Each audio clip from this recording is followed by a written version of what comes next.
Something followed us through the jungle for 4 days. Something massive. Something that walked on 2 legs and left footprints 19 inches long in the red clay. 11 soldiers saw it. Every single one of us agreed on what happened next. We said nothing. No report, no debrief, no record of any kind.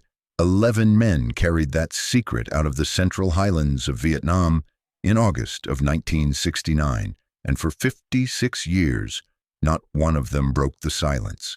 I am breaking it now. My name is Rafael Medina. I am 76 years old. My hands have not stopped shaking for 3 years. The doctors at the VA hospital in San Juan call it Parkinson's, progressive, degenerative.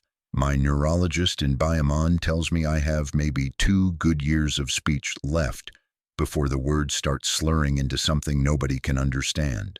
So I am telling this while I still can. Not because I want to, because what happened to my platoon near the Cambodian border did not make it into any official report, and every man who was there that night has either died or decided to take it to his grave. I will not be one of them. Not anymore. But before I tell you what we saw in that jungle, I need you to understand something. I need you to understand who I was before that night. Because what walked out of those trees did not just change what I believed. It changed who I was, permanently, irreversibly, the way a river changes the shape of a canyon, slowly at first, then all at once.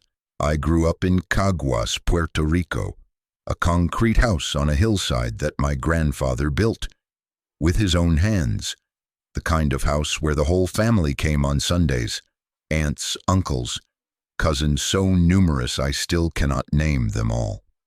My mother cooked arroz con gandules, and the smell would drift down the hill and mix with the jasmine and the exhaust fumes from Calle Padial, and that smell was home.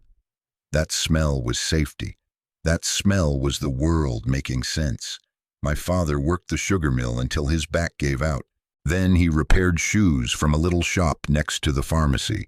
He had served in Korea with the 65th Infantry Regiment, the Borinqueniers.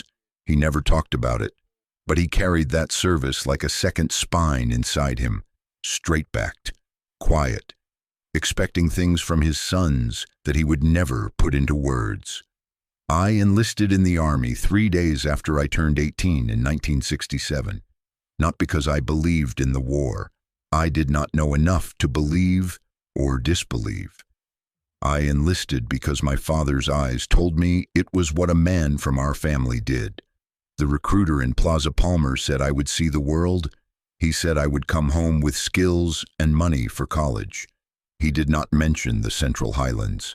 He did not mention the things that lived in the darkness of those jungles, things that were not Vietnamese, not American, not anything that belonged in any manual I was ever issued.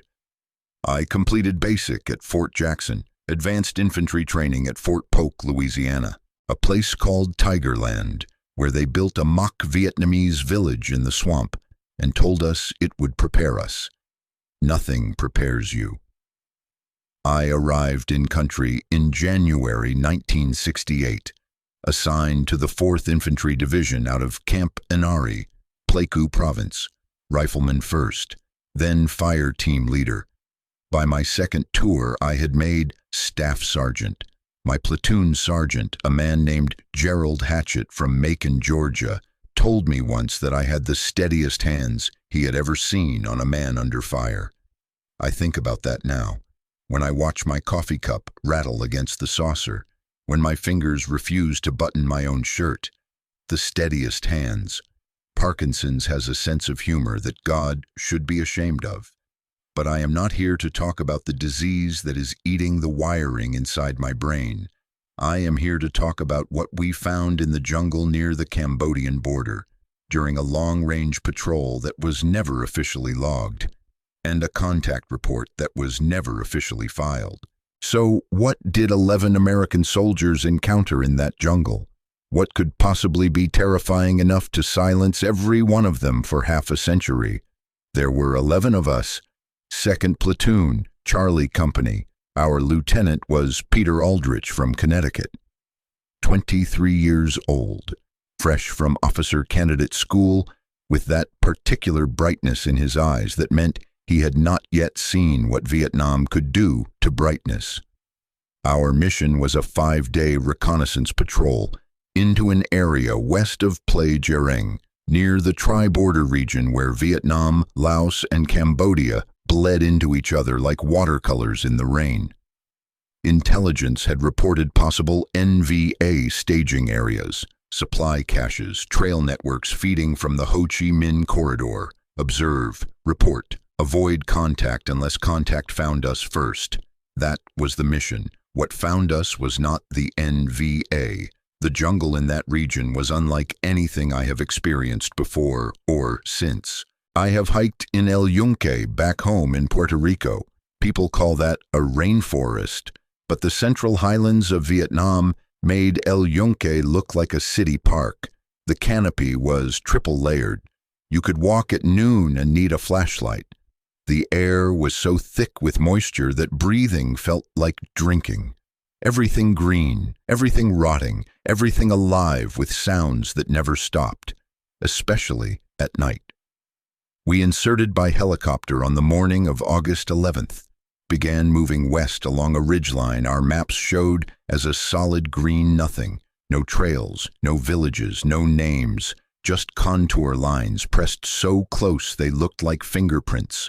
By afternoon, every man was soaked with sweat and rain that fell in sheets so warm it felt like bathwater poured on your head.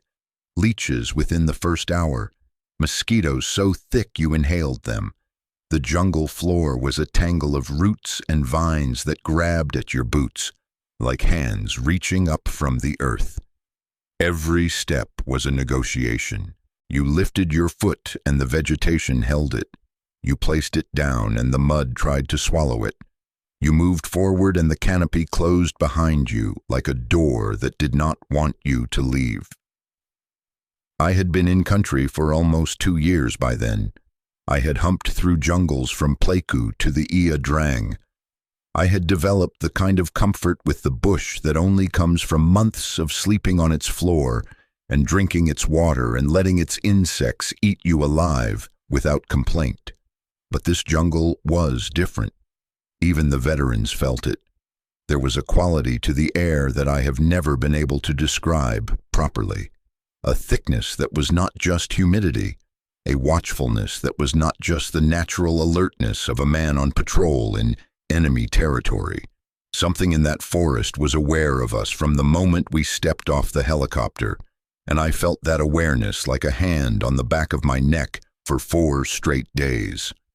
I was walking third in the column, behind our point man, Danny Reeves from Tulsa, behind Lieutenant Aldrich, my radio man, Bobby Espinoza from El Paso. The only other guy in the platoon who spoke Spanish was behind me carrying the PRC-25 on his back like a green tumor. We were quiet, disciplined, hand signals only, moving the way my father had taught me to move when we hunted the mountains above Caguas as boys, 1 foot tested, 1 foot placed, eyes scanning the middle distance where movement shows itself first. It was Reeves who stopped us. His fist went up. The whole column froze. I watched his head tilt the way a dog's does when it hears a frequency beyond human range. Then he turned around. I had never seen that expression on Danny Reeves before. Danny Reeves had walked point through 3 ambushes and a minefield without changing his face from the same flat calm he wore playing poker at Camp Inari. But something had rearranged his features into a configuration I can only describe as confused terror. He motioned Aldrich forward. They crouched near a break in the undergrowth where the canopy thinned just enough to let a column of gray light through. I moved up to provide security, and I saw what they were looking at. Footprints in the deep red laterite clay, not boot prints, not sandal prints, which we sometimes found on NVA trails, not animal tracks of any species in any field manual, bare, humanoid, 5 toes clearly visible, and enormous, each print approximately 19 inches long, 8 inches across at the ball of the foot, the stride between them close to 5 feet. Whatever made these prints was bipedal, heavy enough to sink 3 inches into packed clay, and walking with a stride that suggested a height I did not want to calculate. Aldrich looked at me. I looked at Reeves.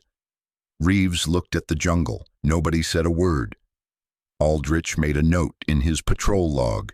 We kept moving. That is what you did. You noted the anomaly, and you kept moving, because stopping in the jungle near the Cambodian border meant dying, and dying over footprints was not something any of us intended to do. But here is the part that changed everything. The footprints did not stop. They followed us, not on our trail, parallel to it, offset by 30 meters to our north, moving through undergrowth so thick that no human being could have navigated it without machetes. And yet, whatever was making these tracks left no machete marks, only bent vegetation and occasional prints where the ground softened near streams. By the end of the first day, every man in the platoon had seen them, and nobody had spoken about them. This was the unwritten rule we were all following without discussion. If we did not speak it, it was not real. If it was not real, it could not be in the report. If it was not in the report, it had not happened. We set up our night defensive position on a small knoll. Claymores out, fields of fire established, everything by the book. But I noticed something. Every man was facing outward, standard. Every man was listening, also standard. But the quality of the listening was different. We were not listening for the clink of NVA equipment, not for the rustle of soldiers moving into assault positions. We were listening for something else, something we could not name, something we did not want to name. My mother used to tell me stories when I was a boy, stories her mother had told her and her mother before that, stretching back to the Taino people who lived on the island before the Spanish came. She told me about the hupia, the spirits of the dead who wandered the forests at night with no navels and faces that changed when you looked at them too long. She told me about creatures that lived in the mountains of the interior, in the places where the coffee grew wild and the trails ended. She told me these stories in the kitchen while she fried tostones in a cast-iron pan from Ponce. I listened the way children listen to ghost stories, 1 foot in terror, 1 foot in delight. But sitting on that knoll in the Vietnamese jungle, with my rifle across my knees and the darkness pressing in like a living thing, those stories did not feel like stories anymore. They felt like warnings. The sound began around 0200 hours. I know the time because Bobby Espinosa had just woken me for my watch rotation. I was still blinking the sleep from my eyes. Then I heard it. A vocalization. That is the only word that fits. Not a scream, not a howl, not a roar. Something between all three, coming from the tree line 50 meters to our north. Loud enough that I felt it in my sternum before I processed it with my ears. Every man was awake in an instant. Safeties clicked off. Hands found weapons by muscle memory, but nobody fired. Because the sound, as terrifying as it was, did not have the quality of an attack signal. It had the quality of a statement. I am here. I know you are here. Do not come closer. Nobody slept again that night. 8 men lay on the wet ground with eyes open and weapons clutched to their chests, listening to the jungle's indifferent chorus of frogs and insects. But beneath those sounds between them, there was something else. A presence. A weight in the darkness that had nothing to do with air pressure or humidity. It was the weight of being watched by something that understood what watching meant. I said the Padre Nuestro under my breath, mouthing the words into the collar of my fatigue jacket so nobody would see. I was not a particularly religious man, but religion was the only framework I had for processing an experience that had no framework. My training gave me tools for firefights, ambushes, medical emergencies. It did not give me tools for this. There is no battle drill for the unknowable. There is no standard operating procedure for the moment when the wilderness looks back at you and you realize you have been a guest in someone else's home this entire time.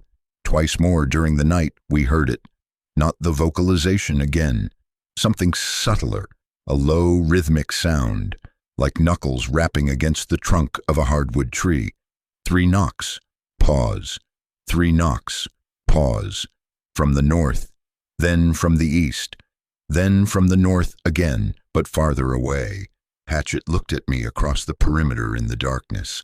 I could see the whites of his eyes. I could see the question in them. I shook my head. I had no answer. At dawn, Lieutenant Aldrich gathered the squad leaders. The conversation happened entirely in whispers and facial expressions. There was no protocol for this. No field manual section titled What to Do When Something Very Large and Unknown is Paralleling Your Patrol.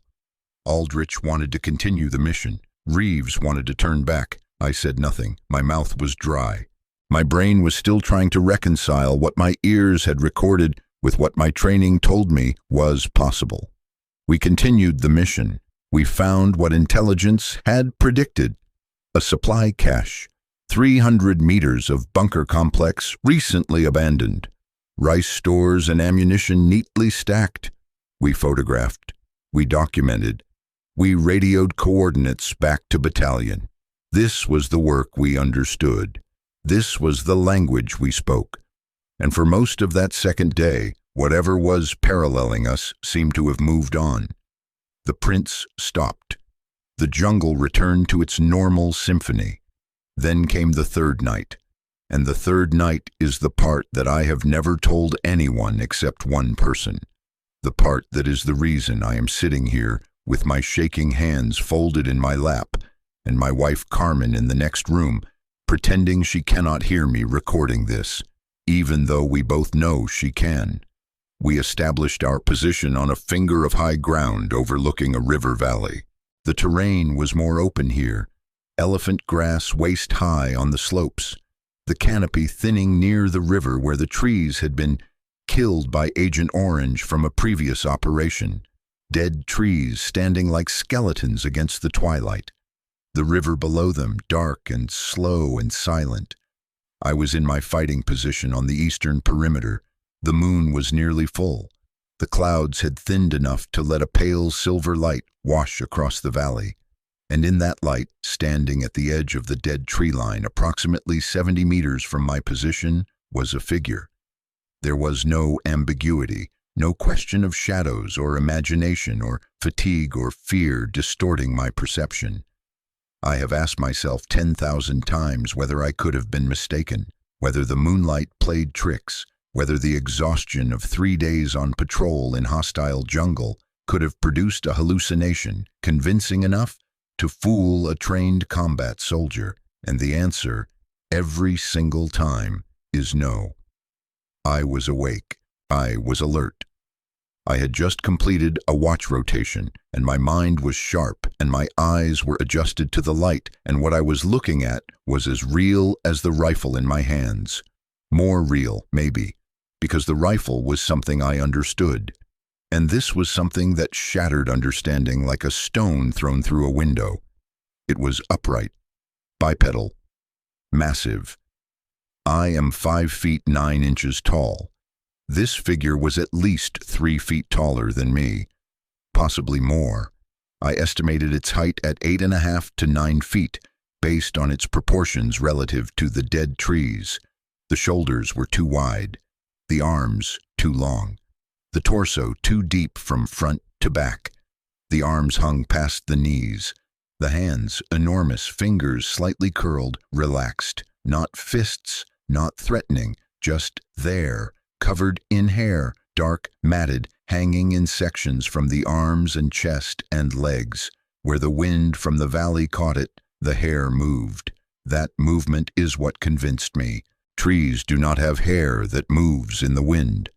Shadows do not stand on 2 legs and shift their weight from 1 foot to the other. the way a man does when he has been standing in one place for a long time. But the face is what broke me then and breaks me now, 56 years later, sitting in my house in Guaynabo with the ceiling fan turning slow circles above my head and the sound of Carmen's telenovela coming through the wall. The face was not an animal's face. The brow was heavy, the jaw wide, the nose flat and broad. But the eyes, Dios mío, the eyes, they caught the moonlight. They did not reflect it the way an animal's eyes reflect light, with that flat tapetum lucidum glow you see in cats and dogs. These eyes absorbed the light, deep-set, dark, and they were looking at me with an expression that I have spent 56 years trying to name. The closest I have come is this: recognition, not curiosity, not aggression, recognition, as if it knew exactly what I was, as if it had been watching long enough to form an opinion. My hands did not shake then. I raised my rifle, put the front sight post on the center of that massive chest. My finger found the trigger. I applied 3 pounds of the 5 pounds of pressure required to fire. 3 pounds. I was 2 pounds from killing it, or trying to, and I stopped. Not because of courage, not because of compassion, because of those eyes, because something in the back of my brain, in the place where my mother's stories still lived, told me that what I was looking at was not a threat. It was a witness. I do not know how long we stared at each other. Time does not work properly in moments like that. 10 seconds, 5 minutes. I remember my breathing, the river, my heart hammering so hard I was certain the entire platoon could hear it. And then the creature turned, not quickly, not in fear, the way a man turns when he has seen what he came to see and has decided to leave. Slowly, deliberately. It walked into the dead trees and the elephant grass and the darkness, and it was gone. I did not report what I saw. I did not wake Lieutenant Aldrich. I sat in my fighting position until my watch was over. Then I lay down on the wet ground and stared at the canopy and did not sleep. I was 20 years old, 10,000 miles from Caguas, and I had just seen something that my country, my training, my religion, and my rational mind all told me could not exist, looking back at me with eyes that said it had been there longer than any of us. But that was not the end. That was not even the worst of it, because what happened on the 4th day made the sighting look like a prelude.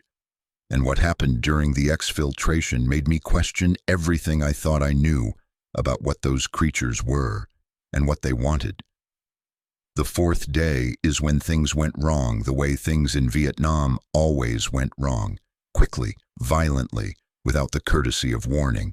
We were moving through a bamboo thicket near a trail junction. Reeves triggered a booby trap, a grenade rigged to a tripwire at ankle height. It detonated 3 feet from his legs. The sound was flat, final. Reeves went down without a sound. Aldrich took secondary fragmentation in the shoulder. Bobby Espinoza and I reached Reeves at the same time, and we could both see that the damage was beyond what our aid bags could fix. I applied the tourniquet. Bobby called for a medevac. My hands were perfectly steady, which seems impossible now. And I remember thinking that the only thing separating competence from panic was training. And the only thing separating training from paralysis was the refusal to look at the whole picture all at once.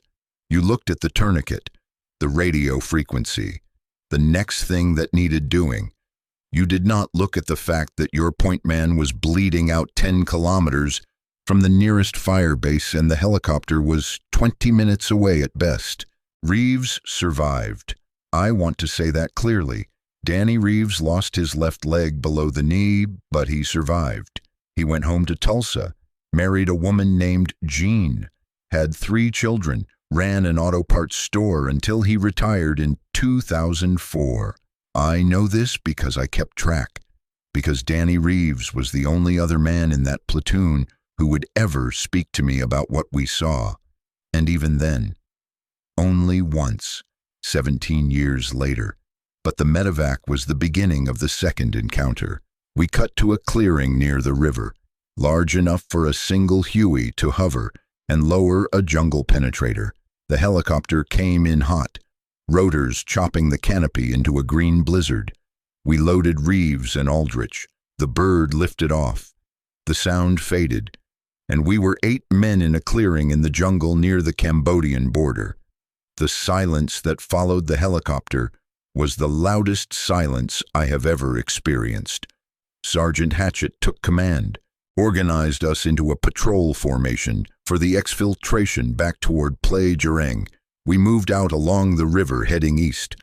We had covered perhaps 200 meters when the man behind me, Corporal Travis Washington from Detroit, grabbed my arm. He pointed north, in the tree line, visible in gaps between the bamboo and vine-choked trunks. Something was moving, paralleling us again. But closer this time, maybe 20 meters, close enough to hear. Not footsteps exactly. The sound of heavy weight displacing vegetation. A continuous rustling too regular for wind, too heavy for any animal I knew. Then there were 2 of them. The second appeared behind and to the right of the first. Slightly smaller, maybe 7.5 feet, hair lighter, more reddish-brown where the first ones had been dark. They were not hiding, not stalking. They were escorting us. That is the word that settled into my mind like a stone dropping into a well. I have never replaced it with anything more accurate. Escorting, moving when we moved, stopping when we stopped, maintaining a consistent distance like a security element, maintaining an interval. I could hear them clearly now, not just vegetation displacement, but something deeper, a low, modulated hum, not mechanical, organic, like a chest vibration that served some communicative purpose I could not decode. The larger one made this sound, the smaller one responded with a shorter version. Then they continued, in silence. I realized with a jolt like electricity down my spine that I had just witnessed a conversation. 2 beings communicating in a frequency and a grammar no linguist had ever catalogued, coordinating their movement through hostile terrain in real time. Hatchett saw them. I know he did. His neck stiffened. His stride changed. His hand moved to the selector switch on his M16, then moved away from it. Washington saw them. Every man in that column saw them, and every man did exactly what I had done the night before. Nothing. We kept walking. They kept walking. For approximately 45 minutes, 8 United States Army soldiers and 2 creatures that no field manual, no intelligence briefing, no zoology textbook, and no official record of any kind had ever acknowledged, moved through the Vietnamese jungle together. From above, it would have looked like a bizarre and impossible escort formation. 45 minutes is a long time to walk with the impossible, long enough for the mind to pass through stages. The first stage is denial. You tell yourself you are not seeing what you are seeing. The second stage is rationalization. You try to construct an explanation that fits inside the world you knew an hour ago. An escaped animal, a trick of the terrain, something, anything that has a name and a category and a page in a textbook. The third stage, and this is the one that changes you, is acceptance. Not acceptance of what the creature is. Acceptance that what the creature is does not fit inside any world you have ever been taught exists. And in that moment of acceptance, the world you were taught cracks open like an egg, and what comes out is something larger and wilder and more terrifying and more beautiful than anything the old world contained. I reached the third stage somewhere around the 20-minute mark. I remember the exact moment because I remember looking at the creature through a gap in the canopy and realizing that I was no longer afraid. I was awed, the way a man is awed standing at the edge of the Grand Canyon or watching a hurricane approach from a safe distance. The scale of what I was witnessing had overwhelmed my capacity for fear and replaced it with something I had no training for: wonder. I replay that walk in my mind more often than any other memory from Vietnam. Not the firefights, not the ambushes, not Michelson and the sniper in the Ia Drang, not the monsoon week in the bunkers at Dak To. That walk. Because during that walk, something happened that I cannot explain rationally, and have no interest in trying to explain rationally. The fear left. It left all of us. I could feel it happening in the column like a temperature change, like walking from shade into sunlight. One by one, the tension went out of the men's shoulders. Steps that had been careful and tactical became simply walking. Whatever those things were, their presence, once the initial terror passed, was not threatening. It was protective. We reached the river crossing where we were scheduled to link up with a reaction force from the fire base. The creatures stopped. They did not follow us to the crossing. They stopped at the tree line and stood there, the two of them, the larger one and the smaller one. And the larger one did something that I have dreamed about for 56 years.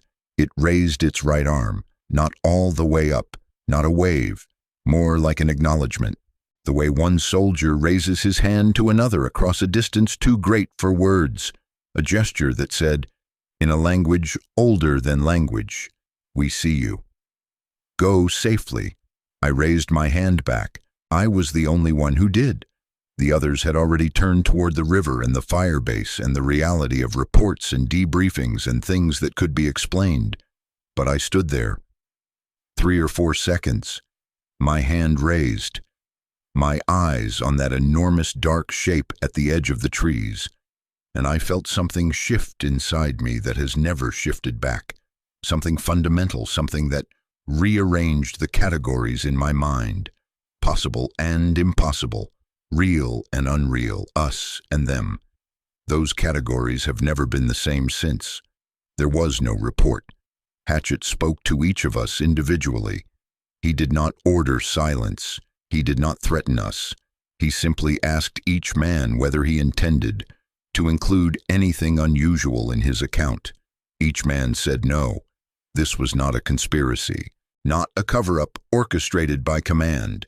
This was 8 men independently arriving at the same conclusion. Nobody would believe us. And trying to make them believe us would cost us everything. Credibility, careers, sanity in the eyes of others. We had seen what the Army did to soldiers who reported things outside the accepted narrative. Psychiatric evaluations, medications, medical boards, a discharge that followed you for the rest of your life. So we said nothing.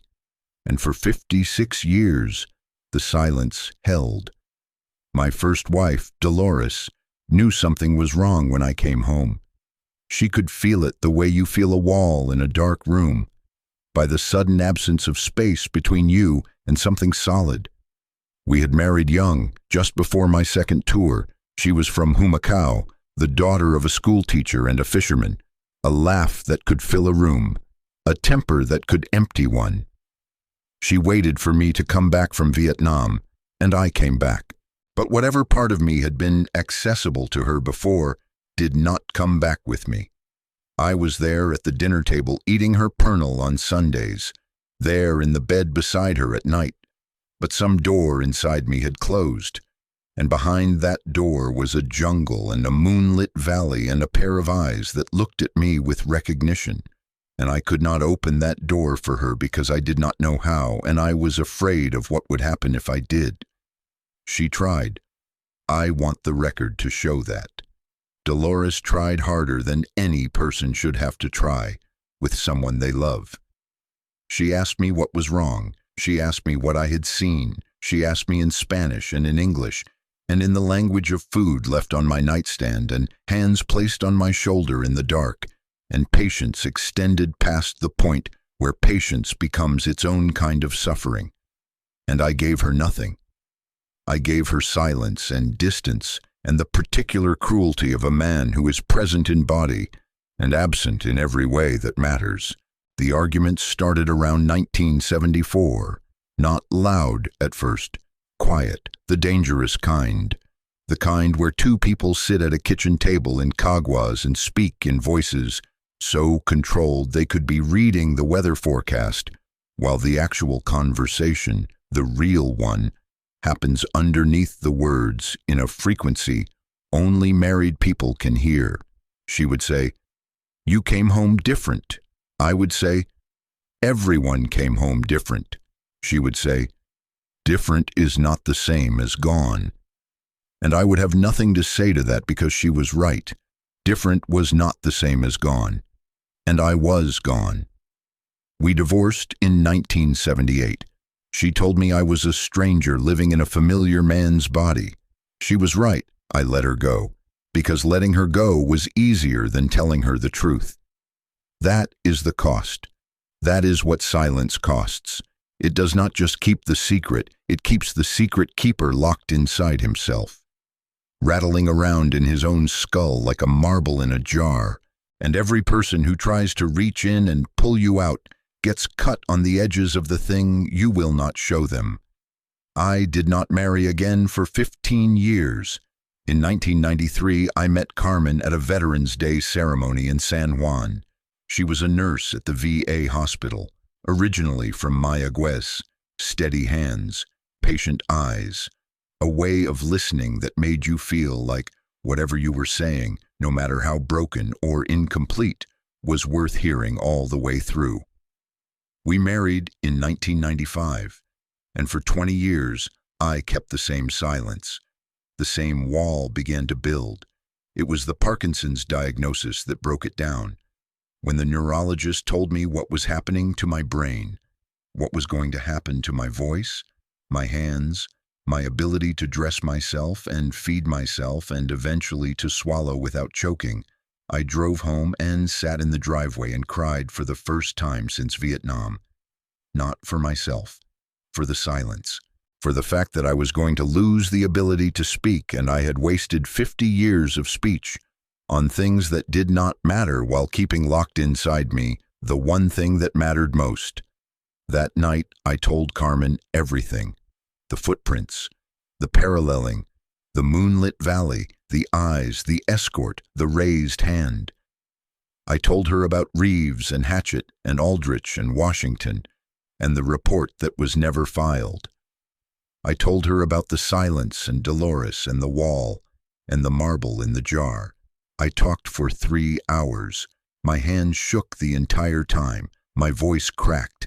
I had to stop twice because the memories after 50 years of being compressed into a space the size of a fist inside my chest expanded so rapidly when released that they took my breath away. Carmen listened. She did not interrupt. She did not ask questions. She did not give me the look that says, "You are losing your mind." When I finished, she reached across the table and took my shaking hands in her steady ones. She said, "Rafa, I have been waiting 20 years for you to tell me what was behind that wall." Then she said something my mother could have said, something my grandmother could have said, something any woman from the island who grew up with the stories of the hupia and the spirits in the mountains could have said. The world is bigger than what fits in the reports.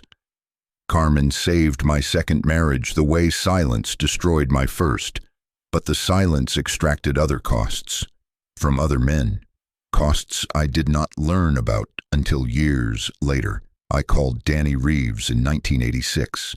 I do not know what made me pick up the phone that day. Maybe it was the anniversary. Maybe it was because my daughter had just been born, and I was holding her and thinking about the faces in the moonlight, both the human ones and the other, and feeling the weight of the truth pressing down on me like a hand on my chest. I dialed from an old Platoon roster I kept in a shoebox. Danny answered on the third ring. "Danny, this is Medina from Charlie Company." Silence on the line. So long I thought the connection had dropped. Then he said, "I've been waiting for this call for 17 years. We talked for 45 minutes. We cried. Both of us. 2 grown men, one in Puerto Rico and one in Oklahoma, weeping into telephone receivers like boys, because the dam could not hold any longer. Danny told me he had seen the larger creature up close during the escort, close enough to see the texture of skin beneath the hair, close enough to see a scar on its left forearm, old, healed, deliberate, like a mark. He told me its eyes were amber, not brown, not black, amber, like honey held up to the light. He said he had dreamed about those eyes every week for 17 years. Then Danny told me something else. During the escort, he had stumbled on his prosthetic. The mud was deep, and the suction on the artificial leg made every step an act of negotiation. He went down hard on one knee. The column kept moving. For a moment he was alone on the trail, and the larger creature stopped. Through a gap in the bamboo, he could see it standing there, perfectly still, watching him struggle to stand. And Danny said that in that moment he felt something he had never felt from another human being in Vietnam, not from his squad leader, not from the medic, not from the chaplain who visited the wards. Compassion, not pity. Compassion. The distinction matters. Pity looks down, compassion looks across. And this creature, this impossible being 9 feet tall that could have torn any of us apart with its bare hands, was looking across at a wounded soldier trying to get up from the mud, and it was waiting for him. It waited until Danny was on his feet and moving again. Then it resumed walking. Danny told me that was the moment he knew. These things were not animals, not monsters. They were people, a different kind of people, living by different rules, in a world that overlapped with ours but did not belong to it. People who chose, for reasons we could never understand, to walk beside us through the darkness instead of letting us walk alone. Danny died in 2003. Tulsa 50, a hospital. Jean beside him. 3 children who never knew what their father had seen. Agent Orange. The defoliant that killed the trees in the valley where I first saw the creature standing in the moonlight had also been killing Danny Reeves, 1 cell at a time, for 30 years. The war had given him more than a missing leg. It had planted something invisible in his blood, and it waited there with the patience of a disease that knows it has already won. When I heard Danny was gone, I drove to Playa de Ponce, sat on the seawall, watched the Caribbean until the sun went down and the stars came out.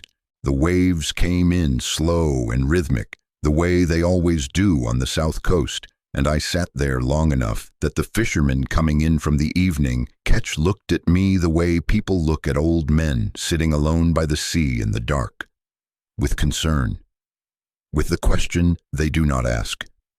And I thought about the raised hand, the gesture across the distance, the acknowledgement between beings who could not speak each other's language, but understood each other in a way that went deeper than language, deeper than species, deeper than anything I had been taught in basic training or catechism or the public schools of Caguas.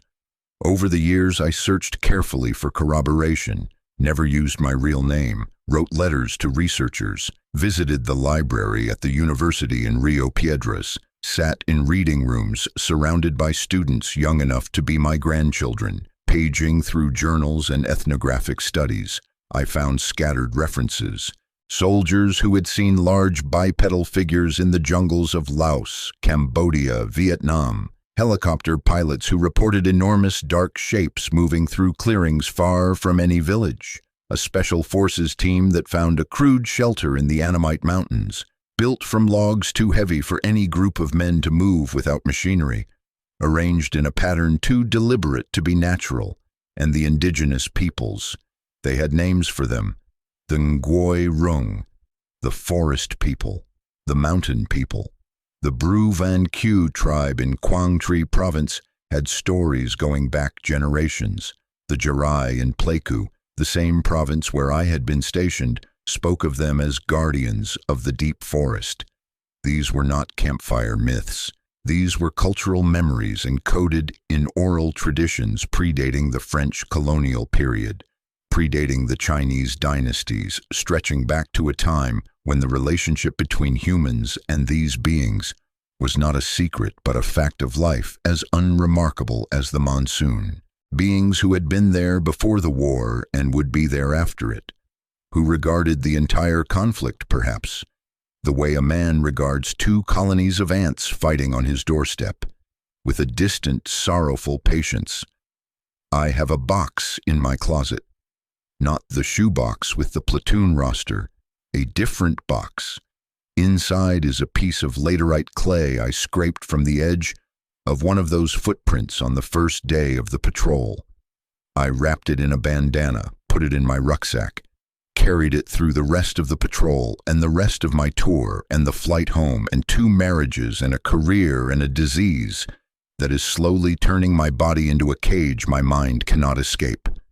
That clay is red, hard now, dried over 56 years into something that looks like broken pottery, but if you look closely, and I have looked closely thousands of times, you can still see the curve of the toe impressions on one edge.